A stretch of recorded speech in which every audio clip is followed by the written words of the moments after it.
Ravi Prakash Siliconandhra hospital Kuchipudi super speciality వైద్య సేవలు పూర్తిగా ఉచితం. అందరికీ నమస్కారాలండి. ఈరోజు నేను మున్సిపల్ శాఖ మంత్రిగా పదవి బాధ్యతలు తీసుకొని సీట్లో కూర్చోవడం జరిగింది.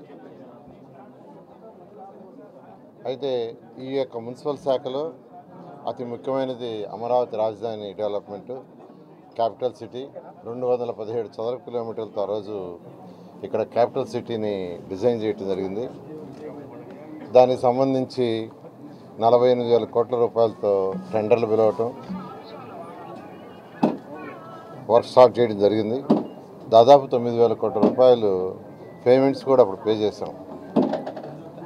ఆ రోజు ముఖ్యమంత్రిగా ఉన్న నారా చంద్రబాబు నాయుడు గారు నాకు ఒకటే చెప్పారు, ప్రపంచంలో ఉన్న టాప్ 5 రాజధానిలో ఒకటి చేయాలని. ప్రపంచంలో ఉన్న టాప్ 5 రాజధానిలో ఒకటిగా ఉండాలి. ఒక డిజైన్లే కాదు, ఇక్కడ చేసే ప్రతి పని వల్ల ఆర్థికంగా రాష్ట్రం డెవలప్ కావాలి.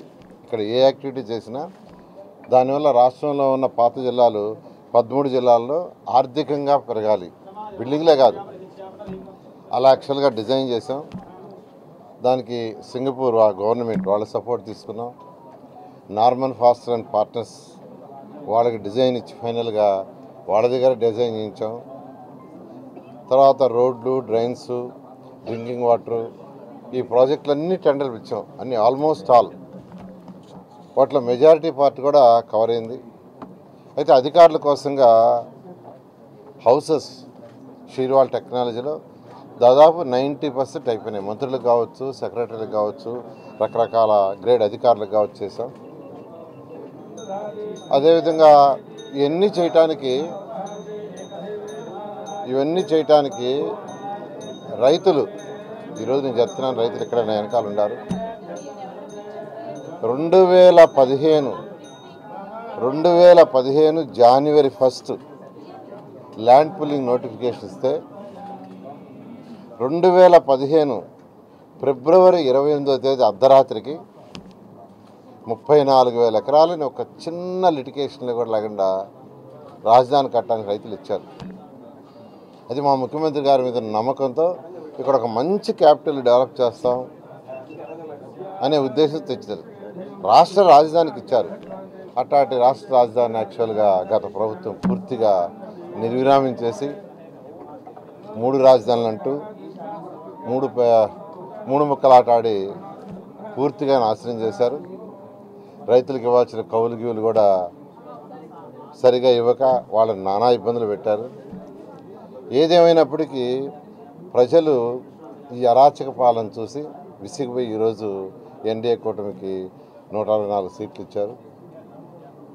ముఖ్యమంత్రి గారు ఒకటే చెప్పారు, మళ్ళీ ఈ శాఖ నాకు ఇచ్చి, గతంలో ఈ శాఖ నిర్వహించావు, నీకు అనుభవం ఉంది, ఆ అనుభవంతో దీన్ని ప్రపంచంలో టాప్ 5 రాజధానిలో ఒకటి చేయాలా, ఇక్కడ కట్టే రాజధాని వల్ల రాష్ట్రంలోని 13 జిల్లాల యొక్క ఆర్థిక స్థితి పెరగాలి అని ఇచ్చారు. ఖచ్చితంగా నేను యాక్చువల్గా మంత్రిగా స్వీకరించినప్పటి నుంచి నేను స్టడీ చేస్తూ ఉన్నాను. గత అనుభవం 2014 నుంచి 19 దాకా నేను చేసిన స్టడీ అంటే అప్పుడు యాక్చువల్గా అమరావతి రాజధాని కట్టడానికి అనేక దేశ విదేశాలు తిరిగా. ఒక దేశం కాదు, China, Japan, Russia, Singapore, Malaysia, Ashgabat, Asthana, ఇట్లా అనేక దేశ విదేశాలు తిరిగి యాక్చువల్గా దీన్ని డిజైన్ చేయడం జరిగింది. ఆ అనుభవంతో అధికారులతో అప్పుడు కూర్చొని డిస్కస్ చేసినప్పుడు కాంట్రాక్టర్లు, చిన్న కాంట్రాక్టులు కాదు, వాళ్ళంతా ఎల్ఎన్టీ, షాపుంజీ, మెగా, ఎన్సీసీ ఇలాంటి పెద్ద పెద్ద కాంట్రాక్టులు, వాళ్ళందరితో కూడా అప్పుడు డిస్కస్ చేశాను. ఇప్పుడు యాక్చువల్గా అధికారులతో డిస్కస్ చేసి గత నా అనుభవంతో ఖచ్చితంగా ఈ అమరావతి రాజధానిని 2.5 సంవత్సరంలో పూర్తి చేయగలని ప్రస్తుతానికి అనుకుంటున్నాను. అయితే ఇవాళ నుంచి అధికారులతో కూర్చొని ఒక 10-15 రోజుల్లో ఒక క్లారిటీ తెచ్చుకొని ఆ క్లారిటీని ప్రజలకు కూడా టైం బౌండ్, ఎప్పుడు లోపల చేస్తాం, ఎలా చేస్తాం, ఏది రోడ్లు ఎప్పుడు పూర్తవుతాయి, వాటర్ లైన్స్ ఎప్పుడు పూర్తవుతాయి, బిల్డింగ్లు ఎప్పుడు పూర్తవుతాయి, సెక్రటరియట్ బిల్డింగ్స్ ఎప్పుడు పూర్తవుతాయి, ఇవన్నీ కూడా ఒక టైం బౌండ్ ఖచ్చితంగా రైతు సోదరులందరికీ ఎవరైతే ఆ రోజు త్యాగం చేశారో 34,000 ఎకరాల ల్యాండ్ని ఆ రైతులందరికీ ఆ టైం బౌండ్ ఇచ్చి ఆ టైం బౌండ్ ప్రకారం చేయడం జరుగుతుంది. Thank you. పాత మాస్టర్ ప్లాన్ ప్రకారమే ముందుకెళ్తారా మళ్ళీ మార్పులు చేయాలి? సేమ్ మాస్టర్ ప్లాన్ ఏమీ మార్చాల్సిన అవసరం లేదు, ఎందుకంటే అది చాలా డీటెయిల్డ్గా స్టడీ చేసి చేసింది, అవసరం లేదు. గత ప్రభుత్వంలో 1,00,000 కోట్ల రూపాయలు వ్యయం చేయలేక మేము 3 ముక్కలాట 3 రాజధానులు చేయాల్సి వచ్చింది జగన్మోహన్ రెడ్డి గారు చెప్పారు. ఇప్పుడు 1,00,000 కోట్ల వ్యయం అవుతుందా అండి ఎస్టిమేటెడ్?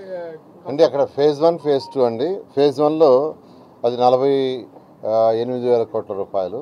ఫేజ్ 2 అంటే మెట్రో అవన్నీ, అంటే ఫ్యూచర్లో మెట్రో కావచ్చు ఇటువంటివన్నీ చేయడానికి టోటల్గా 1,00,000 కోట్లని యాక్చువల్గా ఎస్టిమేషన్ వేసాం. Phase 1 phase 2 phase 3. మనం ఫస్ట్ ఫేజ్ 1 చేస్తే సిటీ మొత్తం అయిపోతుంది. తర్వాత ఇంకా మెట్రో లైన్స్, ఎయిర్పోర్ట్ నుంచి ఇక్కడికి మెట్రో వేయటం, వాటికి యాక్చువల్గా అయ్యే అమౌంట్ ఉంది.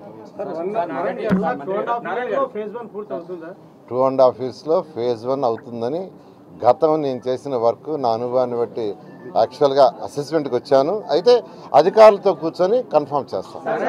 అసెంబ్లీ ఇప్పుడు పెద్ద పెద్ద బిల్డింగ్స్ కోసం ఫౌండేషన్ వేశారు.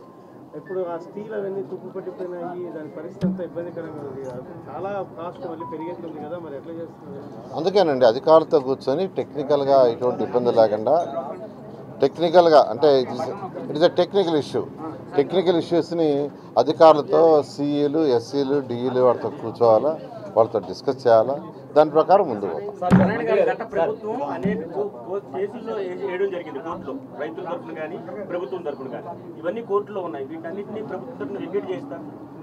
అంటే అన్నీ యాక్చువల్గా స్టడీ చేస్తాం. అంటే లీగల్ డిపార్ట్మెంట్ ఉంది, లీగల్ డిపార్ట్మెంట్ ఆ కన్సర్న్ డిపార్ట్మెంట్స్ స్టడీ చేసి ఏం చేయాలో న్యాయం చేస్తాం, ఖచ్చితంగా న్యాయం చేస్తాం. సార్ మొదటి సంతకం దేని మీద చేశారు? పట్టణాల్లో చెత్తబండికి సంబంధించి అలాంటి నిర్ణయం తీసుకుంటున్నారా? ఇప్పుడే ఛార్జ్ తీసుకున్నాను. నిన్న నెల్లూరులో కొన్ని అన్నా క్యాంటీన్స్ కూడా విజిట్ చేశాను. ఇప్పుడు అన్నా క్యాంటీన్ రివ్యూ ఉంది, ఇది అయిన తర్వాత ఎందుకంటే మా ముఖ్యమంత్రి గారు అన్నా క్యాంటీన్స్ దాని మీద సంతకం చేశారు, మొదటి 5 సంతకాలు ఒకటి.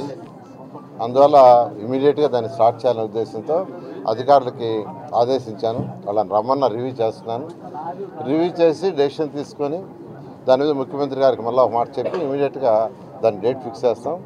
అందుకని ఇది కూడా అమరావతి క్యాపిటల్ సిటీకి సంబంధించి రోడ్లు అయినా, డ్రైన్స్ అయినా, బిల్డింగ్స్ అయినా, లేదు సెక్రటరియట్ 5 బిల్డింగ్లు 54 అంతస్తులు 50 అంతస్తుల బిల్డింగ్లు అయినా, అసెంబ్లీ బిల్డింగ్ అయినా, మళ్ళీ అధికారులతోనూ టెక్నికల్ పీపుల్తోనూ కూర్చొని ఎన్ని రోజుల్లో పూర్తవుద్దో ఒక టెంటేటివ్ ప్లాన్ చేసి దాన్ని మళ్ళా రైతులందరికీ, రాష్ట్ర ప్రజలందరికీ తెలియజేయడం జరిగి దాని ప్రకారం ముందు పోవడం జరుగుతుంది.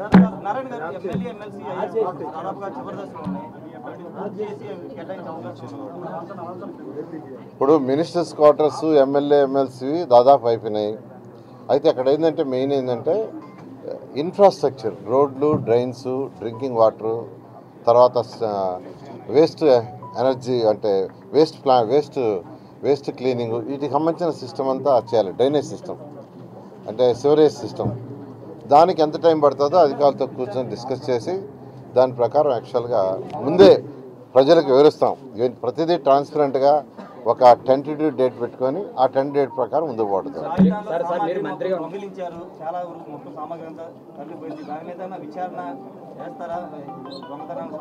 ఖచ్చితంగానండి. అంటే యాక్చువల్గా ఇప్పుడు రాజధానిలో రోడ్లు, డ్రైన్స్ చాలా వరకు కట్టారు, బిల్డింగ్స్ కట్టారు. దాంట్లో ఎంత డ్యామేజ్ జరిగిందో చూడాలా, ఆ డ్యామేజ్ ఎవరు చేశారో చూడాలా. దీని అందరికీ ఒక యాక్చువల్గా అధికారులతో కూర్చొని డిస్కస్ చేసి దానికి ఒక యాక్షన్ ప్లాన్ చేసి, ఎందుకంటే ఇప్పుడు వెంటనే వర్క్ చేయాలన్నా జరిగిన డ్యామేజ్ ఇప్పుడు ఆల్రెడీ చేసిన కాంట్రాక్ట్ ఏమంటానంటే నేను కంప్లీట్ చేశానండి, మీకు హ్యాండ్ ఓవర్ చేశానంటాడు. అక్కడేమో అది ఉండదు. మళ్ళా దాన్ని రెండోసారి పిలిస్తే 2 సార్లు వీళ్ళు కావాలని చేశారని మళ్ళా ఉంటారు రెడీగా నెత్తిన మట్టేయటానికి. అందువల్ల ఈసారి జాగ్రత్తగా అవన్నీ స్టడీ చేసి ఏమేమి డ్యామేజ్ అయినాయో అవన్నీ వీడియో చేసి రికార్డ్ చేసి దానికి ఒక కమిటీ వేసి అన్నీ చేసి దాన్ని ముందు పోవడం. సిఆర్డీ ఎన్ని సిఆర్డీ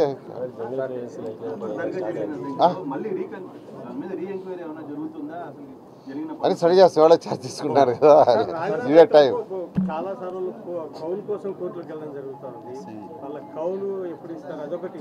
తర్వాత ఇక్కడ పనిచేసేటువంటి ఈ హౌస్ కీపింగ్ వాళ్ళకు ఇక్కడ ఉద్యోగాలు ఇచ్చినామని చెప్పేసి వాళ్ళకి ఇచ్చేటువంటి పెన్షన్ ఏదో ఉంటుంది కదా, అది కూడా బంద్ చేశారు లాస్ట్ గవర్నమెంట్. ఆ విషయంగా ఏమైనా నిర్ణయం తీసుకుంటారు? మీరు జస్ట్ టైం ఇవ్వండి, అన్ని స్టడీ చేస్తాం, స్టడీ చేసి ముందుకు పోతాం, అన్నీ పోతాం. చిన్న క్లారిటీ, 2.5 ఏళ్ళు అన్నారు కదా, సీడ్ క్యాపిటల్లో ఉన్నటువంటి అంతా కూడా పూర్తి చేస్తారా ఏంటి? 2.5 ఏళ్ళు టార్గెట్ చేస్తారు, ఏమేమి చేయబోతున్నారు ఈ 2.5 సంవత్సరంలో?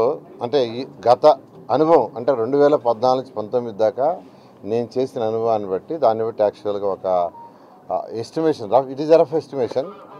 అమరావతి రాజధానిలో 217 చదరపు కిలోమీటర్లు, ఇందులో దాదాపు 3600 కిలోమీటర్ల రోడ్డు డిజైన్ చేసింది. 3600 కిలోమీటర్లు, పెద్ద రోడ్డు కావచ్చు, చిన్న రోడ్లు కావచ్చు, కాలనీలో రోడ్డు కావచ్చు. ఆ రోడ్లు కానీ వాటికి సంబంధించిన మౌలిక సదుపాయాలు, అంటే రోడ్డు అంటే ఉత్తర రోడ్డు వేయటం కాదు, దానికి డ్రింకింగ్ వాటర్ కానీ, అండర్ గ్రౌండ్ సివరేజ్ లైన్స్ కానీ, ఎలక్ట్రికల్ లైన్స్ కానీ, ఇవన్నీ అయితేనే అది అవుతుంది.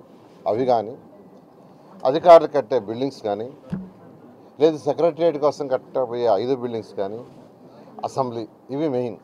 అసెంబ్లీ, సెక్రటరియట్ కట్టబోయే 5 బిల్డింగ్స్, అధికారులకి నివాసాలు, ఈ పార్ట్ వరకు ఒక 2.5 yearsలో కంప్లీట్ చేయొచ్చు అనే ఆలోచనలో ఉన్నాను ఎస్టిమేషన్. బట్ అధికారులతో కూర్చొని క్లారిటీ తీసుకొని ప్రజలకు వివరించడం జరుగుతుంది. Okay, thank you. మరిన్ని వీడియోస్ కోసం ఛానల్ ని సబ్స్క్రైబ్ చేయండి, లేటెస్ట్ అప్డేట్స్ కోసం వాట్సాప్ ఛానల్ ని ఫాలో చేయండి, అండ్ లింక్ డిస్క్రిప్షన్ లో ఉంది.